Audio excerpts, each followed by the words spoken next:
That's going to be the wave of the future if we want to make progress on these problems. I guess to make a broader point,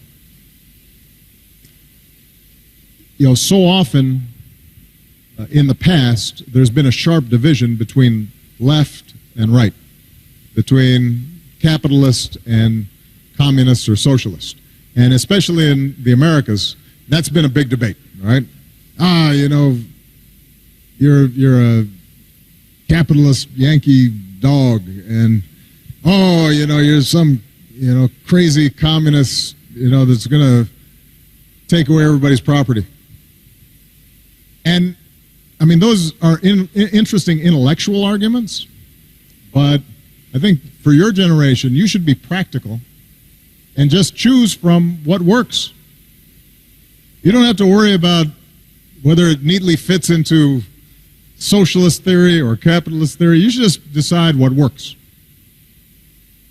And I said this to President Castro in Cuba. I said, look, you've made great progress in educating young people. Every child in Cuba gets a basic education. That's a huge improvement from where it was. Medical care. The life expectancy of Cubans is equivalent to the United States, despite it being a very poor country, because they have access to health care. That's a huge achievement. They should be congratulated. But you drive around Havana and this economy is not working. It looks like it did in the 1950s. And so you have to be practical in asking yourself, how can you achieve the goals of equality and inclusion, but also recognize that the market system produces a lot of wealth and goods and services and innovation. And it also gives individuals freedom because they have initiative.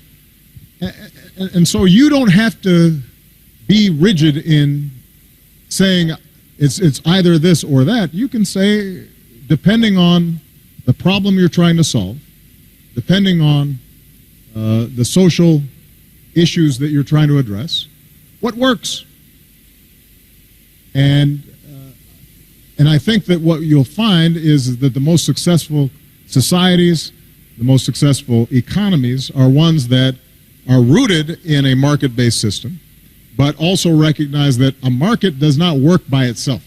It has to have a social and moral and ethical and community basis. And there has to be inclusion, otherwise it's not stable. And it's up to you as you in whether you're in business or in academia or in the nonprofit sector, whatever you're doing, to create new forms that are adapted to the new conditions that we live in today. All right? Okay, let's see.